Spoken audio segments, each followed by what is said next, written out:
Parliament ఎలక్షన్లలో ప్రశ్నించే గొంతును మీ అమూల్యమైన ఓటు వేసి గెలిపించాలని మాజీ మంత్రి కొప్పుల ఈశ్వర్ ప్రజలను కోరారు. మంగళవారం పట్నంలోని విశ్రాంత భవనంలో బీఆర్ఎస్ కార్యకర్తల సమావేశానికి ముఖ్య అతిథిగా హాజరై మాట్లాడారు. ఈ సందర్భంగా ఆయన మాట్లాడుతూ కాంగ్రెస్ నాయకులు అబద్దాలు చెప్పి అధికారంలోకి వచ్చారన్నారు. బీఆర్ఎస్ ప్రభుత్వం పేద ఇంటి పెద్ద కొడుకుగా కళ్యాణ లక్ష్మి, షాదీ ముబారక్, రైతు బంధు, ఆసరా పెన్షన్లు, కేసీఆర్ కిట్లు, రైతు బీమా వంటి ఎన్నో సంక్షేమ పథకాలను ప్రవేశపెట్టి దేశానికి ఆదర్శంగా నిలిచిందన్నారు. సంక్షేమ పథకాలను ఇప్పుడున్న ప్రభుత్వం అమలు చేయలేక కేసీఆర్ చేసిన అభివృద్ధిని చూసి ఓర్వలేక అవాకులు చెవాకులు పేలుతున్నారని మండిపడ్డారు. మేడిగడ్డ ప్రాజెక్టును తక్షణమే రిపేరు చేసి రైతులకు నీళ్లు అందించాలని అన్నారు. మరమ్మతులు చేయకుండా కేసీఆర్ను విమర్శించడం సరికాదన్నారు. పెద్దపల్లి పార్లమెంటు ఎంపీగా తనను గెలిపిస్తే ఆపద వస్తే అర నిమిషంలో ఉంటానన్నారు. అనంతరం మాజీ ఎమ్మెల్యే దివాకర్ రావు మాట్లాడుతూ బీఆర్ఎస్ సర్కార్ ప్రజా సంక్షేమం కోసం పనిచేసిందని తెలిపారు. కాంగ్రెస్ ప్రభుత్వం రైతు బంధు పథకం ద్వారా రైతులకు ఇంకా రైతు బంధు ఇవ్వలేదని ఎద్దేవా చేశారు. వృద్ధాప్య పెన్షన్లు 2 నెలలు గడిచినా రావట్లేదన్నారు. పెద్దపల్లి పార్లమెంటు ఎంపీగా కొప్పుల ఈశ్వర్ను గెలిపించాలని ప్రజలను కోరారు. అనంతరం ఈశ్వర్ను శాలువాతో సన్మానించారు. కాకుండా మన దురదృష్టం మనం 3 పోయినాయి. అదొక గాడుపు తప్ప వాళ్ళేదో చేసిండ్రనే మాట కాదు. అదేవిధంగా వాళ్ళు ఏమైతే బ్లాక్ మెయిల్ చేస్తుండ్రా, ఇంకేం చేస్తుండ్రా, ఇంకేమంటుండ్రా మన అందరికీ తెలుసు. ఇక్కడ ఉన్నటువంటి ఒక్కొక్క వ్యక్తి ఒక్కొక్క 500 మంది 200 మంది గిట్ట మేమున్నాము. మన అందరం గట్టిగా ఉండి మనం అందరం ప్రయత్నం చేస్తే ఇది వట్టి మాట. నిదర్శనం తెలుసా, నిన్న మొన్న మున్సిపల్ అవిశ్వాస తీర్మానం పెట్టింది. ఏమైంది? ఏమీ కాలే. ఇది పోయిందా లేదా? ఇది మరి ఎక్కడో నేను 80 సంవత్సరాల పెద్ద మనిషిని మా వాళ్ళందరూ సహకరించి మీ అందరి నోటి వాక్యాల వల్ల దక్కిందంటే ఇది అదృష్టం కాదా? ఇది పెద్దదా? ఈ యొక్క ఎంపీ ఎన్నికలు పెద్దగా కాకుండా మనం ఒకటి గట్టిగా పోరాడి మనం ఎమ్మెల్యే మన ఎంపీనన్నా దక్కించుకుంటే చాలా బాగుంటుంది. నేను ఎక్కువ చెప్పదలుచుకోలేదు, ఎందుకంటే అందరూ ధైర్యం మన వ్యక్తులే. మన దగ్గర ఇగ్గితంతరు పట్టుకోకుంటే మన దగ్గర ఉన్నటువంటి యువత అటువంటి యువత ఉన్నది. దానికి అనుగుణంగా మనం ముందుకెళ్ళిపోవాలి తప్ప మనం ఏదో వెనకకు పోయేంత అవసరం లేదు. మన వెనక బ్యాక్గ్రౌండ్ అందరూ గెలిచిన వాళ్ళే ఉన్నారు, ప్రభుత్వం ఏళ్ళ వాళ్ళే ఉన్నాం. కాకుంటే దాదాపు ఈశ్వర్ గారిని అనుకుంటా 83 ఫౌండర్లో మేము టీడీపీలో. ఆనాటి నుంచి ఈనాటి వరకు కూడా ఈశ్వర్ అన్న ఒక్క చిన్న పని ఫోన్ మీద చేస్తే నిన్నాక మొన్న చేసినటువంటి సందర్భాలు. ఇజలో కూడా ధనంపురి పక్క గోడ పక్కకు పోతే, గోదావరి పక్కకు పోతే ఎంత డెవలప్ అయిందో చూడండి. లెక్కలేనంత ఈశ్వరన్న తప్ప ఎవడు గెలవడు అన్నారు. కాకుండా మన బ్యాడ్ లక్. ఇక్కడ దివాకర్ అన్న రోజు తిరుగుతూనే ఉంటాడు, అతను ఉంటాడు, పోతూనే ఉంటాడు. ఎటు పోతాడో గెలకుంటే ఈసారి కూడా గెలుతాడు అనుకున్నాం. ఆ దురదృష్టం ఒక గాడుపు తప్ప ఆ గాడుపు పట్టిదే. ఈ 2 నెలలే మనకు ఏర్పడ్డది కాబట్టి దాన్ని దృష్టిలో పెట్టుకొని మన పార్టీ వాళ్ళతో సంబంధం లేదు. మన ప్రజల దగ్గర తీసుకుపోయి మనం పనిచేసినటువంటి డెవలప్మెంట్స్ ఉన్నాయి, పథకాలు ఉన్నాయి, అన్నీ చెప్పుకుంటూ మంచి మెజారిటీతోని ఒక ఏదైతే అందరం కలిసి ఒక యుద్ధ ప్రాతిపాదికపై ఏదైతే పనులు ఉంటాయో ఆ విధంగా ఎన్నికలను కూడా ఎటు చూసి తప్పక అందరం కలిసి వారిని గెలిపిద్దాం. అదేవిధంగా వారు కూడా అందుబాటులో ఉంటాడు. ఇక్కడ కూడా అన్ని సందర్భాలు ఏదైతే మన గౌరవనీయులు మాజీ ముఖ్యమంత్రి కేసీఆర్ గారు మరి రాష్ట్రాన్ని సాధించుకోవడానికి ఏ రకంగా ఉద్యమం చేసిర్రు, మరి సాధించుకున్న తర్వాత 9.5 సంవత్సరాలు రాష్ట్రంలో మరి పరిపాలన ఏ రకంగా చేసిర్రు, అసలు భారతదేశంలో ఏ ముఖ్యమంత్రి చేయని విధంగా మన ముఖ్యమంత్రి చేసినప్పటికీ కాంగ్రెస్ పార్టీ మనం కేసీఆర్ను ఓడించాలంటే లేనిపోని అబద్ధాలాడి ఏదైనా మాట్లాడి ముందుకు రావాలనే ఉద్దేశంతో వారు 6 గ్యారెంటీలను పెట్టి అమలు కానీ మరి వాళ్ళతో సాధ్యం కానీ ఎట్లా సాధ్యం కావు, మేము గెలవము అనే ఉద్దేశంతో వాళ్ళు ముందుకు తీసుకొచ్చి ప్రజలను మోసం చేయడం జరిగింది. పేట మండల్ మున్సిపల్ తరఫున ప్రత్యేకంగా ధన్యవాదాలు. ఈ ప్రకటించిన మన గౌరవ మాజీ మంత్రివర్యులు కొప్పుల ఈశ్వర్ గారికి మన అందరి తరఫున ప్రత్యేకంగా అభినందన. వేదిక మీద ఉన్న ప్రజాప్రతినిధులందరికీ మరొకసారి నమస్కారం చెప్తాను. భక్తులందరూ మాట్లాడారు, అన్ని విషయాలు చెప్పారు. మన ముందు ఉంది ఇప్పుడు ఎన్నికల్లో ఏ రకంగా గెలవాలనే ఆలోచన మనం ముందుకు వస్తున్నది. దయచేసి అందరూ దృష్టిలో పెట్టుకోండి. 2001 నుంచి ఉద్యమం స్టార్ట్ అయ్యాయి. 14లో ఏమో మనకు ప్రభుత్వంలో వచ్చాం. 10 సంవత్సరాలు ఏకదాటిగా బ్రహ్మాండంగా ముఖ్యమంత్రి నేతృత్వంలో అభివృద్ధికి అద్దం పట్టేలాగా తెలంగాణ అభివృద్ధి జరిగింది. భారతదేశం ప్రధానమంత్రి అనుకోండి, మంత్రులు ఎందరో ప్రశంసించారు తెలంగాణ అభివృద్ధి. ప్రశంసించిన వారే ఈరోజు విమర్శిస్తున్నారు. ఎందుకంటే ఎన్నికల సందర్భంలో డెఫినెట్గా వాళ్ళ పని వాళ్ళు చేసుకుంటూ పోతున్నారు. ఆనాడు ప్రశంసించారే బాగా చేస్తున్నారని, దాన్ని వివరంగా మనం పోయే అవసరం లేనప్పటికీ వారు ఎన్నికల ముందు అమలుగానే హామీలు ఎన్నో ఇచ్చారు. సాధ్యంగాని పనులు చేస్తామన్నారు. ఒకటే కార్యక్రమం పెట్టుకునేవారు, ఏమని, ఏది ఏమైనా ఈసారి కాంగ్రెస్ ప్రభుత్వం ఏర్పడాలి, ఎన్ని అబద్ధాలు ఆడినా మనం ప్రభుత్వం ఏర్పడేలా ఏకైక మార్గం పెట్టుకున్నారు. దానికి తోడు అసలు ఇచ్చిన హామీలని లెక్కలు కడితే సంవత్సరానికి 1.2 లక్షల కోట్లు చేయలేదు. బడ్జెటే 2.5 ఎక్కడ చేయగలుగుతారు చెప్పి చేయలేదు. కానీ ఏదైతే మొదలు ప్రభుత్వం ఏర్పడాక కొన్ని చేస్తే కొంచెం 5 ఏళ్ళు అయితే తీయలేరు, 5 ఏళ్ళు అయితే తీయలేరు అని అనుకుంటున్నారు. తీరా సంగతి మనం చెప్పే అవసరం లేదు, అది ప్రజల నిర్ణయం. కానీ ఎలక్ట్ అయిన మటుకు 5 years కోసం ఉంటుంది. 5 ఏళ్ళు అయితే ఉంటుంది కదా అబద్ధాలు ఆడితే అనేది, అబద్ధాలు ఆడారు, చేయలేకపోతున్నారు. దానికి 100 రోజులు అన్నారు. ఇప్పుడు 91, 92 రోజులు, ఇంకా 9 రోజులు అయితే 100 రోజులు అయితే. ప్రధానంగా ఆడేమన్నారు, 1 లక్ష మీకు మాఫీ అయినా మళ్ళీ 2 లక్షలు తీసుకోండి, 9వ తారీఖు ఇస్తామన్నారు అన్నమాటే కదా. ఇదైతే మనం అడిగే హక్కు ఉందా లేదు? వాళ్ళు అంటారు కదా, అప్పుడే మేము పసిగుడ్డు 3 నెలల పసిగుడ్డు, 2 నెలల పసిగుడ్డు, 90 రోజుల పసిగుడ్డు, 100 రోజులు ఇంకా నిండులో అప్పుడే విమర్శ వాళ్ళు అంటున్నారు. వాళ్ళు మనం విమర్శ ఎక్కడ అంటున్నాం?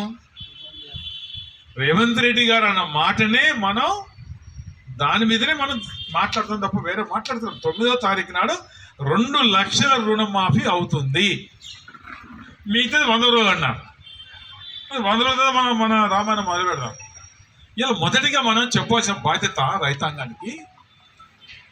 మనం 99,000 ఇచ్చాము రుణమాఫీ, ఇస్తుంటే ఎలక్షన్ కమిషన్ కంప్లైంట్ చేశారు, ఆఫ్ చేశారు. అప్పని చెప్పేదాకా రాలేదు కదా, రాలేదు. మనం యాసంగి పంట ముందే నాటు ముందే మనం డబ్బులు ఇచ్చాము. వాళ్ళు 8,000 అన్నారు. గతి 5,000 కూడా గతి లేదు, పెరిగి అన్న ఎన్నోనే అనుకోండి. ఇవన్నీ రేపు ఎన్నికల్లో మనం చెప్పవలసిన బాధ్యత. ఉట్టిగానే కారికే అంటే ఏం లాభం చెప్పండి. ఇప్పుడు మనం మొన్నటిదాకా కారికేయమన్నాం, అప్పుడు మన చేతులు ఉంది. ఇప్పుడు మన చేతులు లేదు. కారుకి ఎందుకు వేయాలి? కారు చేసిన పథకాలు ఇవన్నీ ఉన్నాయి. ఆ పథకాలు ఇప్పుడు ఏవి అమలు అవుతలేవు. ఆ రకంగా మనం చెప్పుతూ పోతుంటే ఓట్లేసే అవకాశం ఉంటుంది. ఏరా రైతులు అడుగుతలేరా? రుణమాఫీ అడుగుతలేరా? భూమికి పైసలు అడుగుతలేరా? అడుగుతలేరా? పెన్షన్ 2 నెలలకి గ్యాప్ అయిపోయింది. ఇప్పటికీ 2 నెలలు రాలేదు.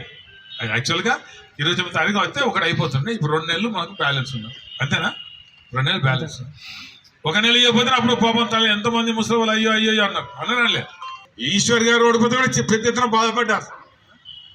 ఇప్పుడు అక్కడ ధరంపురి ఇలా కార్యకర్తలు, బీఆర్ఎస్ కార్యకర్తలు కసి తీసుకుందని తయారున్నారు. ఇలా కసి అంటే ఏది ఏమైనా మళ్ళీ ధరంపురి కాన్స్టిట్యూన్స్ లో ఈశ్వర్ గారికి అత్యధిక మెజార్టీ తేవాలని ఒక కంకణం కట్టుకొని కసి కొద్ది పనిచేసిన సీతమ్మ అక్కడికి ధరంపురి.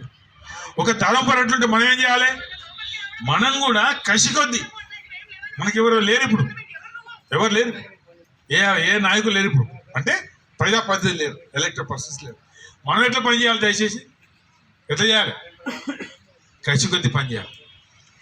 నన్ను పిలలేదు, నాకు ఫోన్ రాలేదు, నాకు ప్రాధాన్యత లేదు అనేది ఎక్కడ జంకకండి. మన కార్యక్రమం ఇప్పుడే మొదలు పెట్టాలి. మన ప్రచారం ఈశ్వర్ గారు సౌమ్యుడు, ఈశ్వర్ గారు మన అభ్యర్థి 100% గెలుస్తారు. ఇక వచ్చే అభ్యర్థి ఇక్కడ కాదు, అది కాంగ్రెస్ బీజేపీ ఇక్కడ కాదు, ఎక్కడి నుంచి వచ్చిన వాళ్ళు. మనకి ఎన్నో ఉన్నాయి, ఇంకా డిక్లేర్ అప్పుడే చెప్పడం, ఇంకా ఎవరైతే మనకే తెలియదు. ఇవన్నీ పెద్ద ఎత్తున చెప్పుకోవాల్సిన బాధ్యత మనపై. ముఖ్యంగా రైతుల దగ్గర ఖచ్చితంగా చెప్పాలి. మనం రైతుల దగ్గర ఖచ్చితంగా చెప్పాలి. మనకు ఇన్ని విధాలు నష్టం జరిగింది, మనం బోనస్ ఇస్తాన్నారు, ఇచ్చిరా అన్నారా? తప్పిందా? ఒక పంట వేయింది, ఇంకా నెల అయితే ఇంకా బహుశా ఎందుకంటే మార్చి చివరికి ఏప్రిల్ 5 తారీఖు వరకు మనకు రెండో పంట వస్తుంది. రెండో పంట మనం వడ్లు అమ్ముతాం. పరానే పడద్దు. పెన్షన్ 1,50,000 మెట్రిక్ టన్నులు, క్వింటాలకు 500, ఎంత? 70 కోట్లు మనకు, మన జిల్లాకి, మంచిర్యాల జిల్లాకు రైతుకి ఇచ్చే ఎకరానికి 500 చొప్పున 75 కోట్లు ఇప్పుడు రైతులకు ప్రభుత్వం ఎగబెట్టింది. ఎగబెట్టలేదా? ఒక్కొక్కరు 50-100 క్వింటలు పండించు, 200 క్వింటలు, ఇంకా 300 క్వింటలు పండించు. 300 క్వింటలు ఎక్కేయండి, క్వింటల్కి 50,000, 100 300 క్వింటలకి 1,50,000 ఒక రైతు వేయనట్టే కదా. బాగా చూస్తాం మా రైతులు, బాగా పండించిన పాపం అలా చూస్తారు. పైసలు మాత్రమే తొందరపడి మొత్తం పోలీసారు కనిపిస్తారు, ప్రచారం చేయాలి. రేపు వచ్చేదానికి ఇయ్యారు, ఇస్తారా? అంటే అర్థం చేసుకోండి, మనం చెప్పగలిగితే దయచేసి నేను రిక్వెస్ట్ చేస్తాను. ఎందుకు దయచేసి మాట్లాడుతున్నా, మీరు కష్టపడ్డారు మొన్న, నోట్ మిమ్మల్ని ఎవరిని కూడా మేము తప్పుపడతలేం. ఏదో కారణంగా ప్రజలు వేరే ఆలోచించారు, దానికి అయ్యో ప్రజలు తప్పు అనడానికి వీల్లేదు. మొత్తం ఏంది కదా, మొత్తం అన్ని జిల్లాలు పోయినాయి. కానీ దాన్ని మనం కసి తీసుకోవాలి. మొన్న ఓటమిని కసి తీసుకొని ఒకే కార్యక్రమం car car car KCR car అని మనం బాగా పెద్ద ఎత్తున ప్రచారం చేసుకోండి. అర్థం చేసుకోండి, వాళ్ళ మీద వ్యతిరేకత ఉంది, నో డౌట్. కాంగ్రెస్ మీద వ్యతిరేకత ఉంది, ఏమాత్రం అనుమానం లేదు. ఆ వ్యతిరేకతని అనుకూలత మార్చుకోవచ్చు బాధ్యత మన పైన. అట్లా చేసుకోవాలి, మనం లాభం దొరుకుతుందని చెప్పాలి. వాళ్ళకు పొరపాటున మళ్ళీ ఓటేస్తే ఎవరికి భయపడరు, ఇష్టారాజ్యం చేస్తారు. చేయరా? ఇష్టాలని చెప్తారు. ఇప్పుడు బీజేపీ భయపడుతున్నా, వాళ్ళు ఏం చేసినా చెల్లి నెడుతుంది. బీజేపీ ఏం చేసినా చెల్లి నెడుతుంది, అవునా చెప్పండి. తెల్లారి 4 గంటలకు ముఖ్యమంత్రి ప్రమాణ స్వీకారం చేసినా వాళ్ళకి ఓటేస్తారు, వాళ్ళ కొట్టారు. మన అక్కడ చండీగఢ్ మేయర్ విషయంలో తప్పుడు మార్కులు పెట్టినా కూడా తీర్చక సుప్రీంకోర్టు రూలింగ్ ఇచ్చింది, తప్పని ఇచ్చిందే. చెప్పు, ఎన్ని తప్పులు చేస్తాం? తప్పులు చేసిన వాళ్ళకి ఏమన్నదంటే ఏదో బలం ఉన్నది, తప్పున్నది, ఓటేస్తారు, చూస్తారు, వేస్తారు, మళ్ళీ కింద తీస్తారు. అది కూడా ఉంటుంది. ఎక్కడో మీదికి ఎక్కడో మళ్ళీ కింద దిగుతారు, ఏం అనుమానం లేదు. 2 పార్టీలు అంతే ఉంటాయి, ఏం ఇబ్బంది లేదు. ఖచ్చితంగా ఇది ఉద్యమ పార్టీ, తెలంగాణ తెచ్చిన పార్టీ. ఇలా తెలంగాణ లేకపోతే మనమంతా ఎక్కడండి? ఎక్కడి నీళ్ళు చెప్పండి, ఎక్కడి నీళ్ళు వస్తుంది? ఎక్కడి నీళ్ళు వస్తుండే? బ్రహ్మాండంగా మేడిగడ్డ కేసీఆర్కు బలమిచ్చే శక్తి మనకు ఉంటుంది. అందుకో ఏది ఏమైనా 6 అయినా 106 తల కిందలు ఏది ఏమైనా మనకు మన అభ్యర్థి బీఆర్ఎస్ అభ్యర్థి ఎంపీగా, పెద్దపల్లి ఎంపీగా కేసీఆర్ నాయకత్వాన ఈశ్వర్ గారు 100కి 100% గెలవడానికి మనం కసిగా పని చేయవలసిన బాధ్యత మనందరిపై ఉంది. ఉందా? సపోర్ట్ చేతలేరు రామదేని. ఓసారి గట్టిగా గెలవడానికి మేము 100 ప్రయత్నం గట్టిగా చేతులు గట్టిగా కసిగా పనిచేస్తానండి, కసిగా పని చేస్తాం. అందరం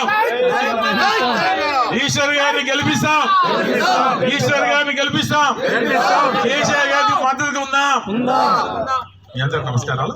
ఇప్పుడు గౌరవ మన అభ్యర్థి పెద్దలు, గౌరవనీయులు, ఎన్నో ఏళ్ళ అనుభవం ఉండి ప్రజల మధ్య నుండి మన పంతవాడు, మన వర్గానికి సంబంధించి నన్ను అభ్యర్థిగా ప్రకటించినటువంటి సందర్భంగా మా గౌరవ నాయకులు, ఉద్యమ నేత కేసీఆర్ గారికి హృదయపూర్వక ధన్యవాదాలు తెలియజేస్తూ, మరి ఈరోజు ఫార్మల్గా మా నాయకులతో, కార్యకర్తలతో మంచిర్యాల నియోజకవర్గానికి సంబంధించినటువంటి దండపల్లి, లక్షపేట మున్సిపాలిటీలకు సంబంధించినటువంటి నాయకులతో కలిసి మాట్లాడడం జరిగింది.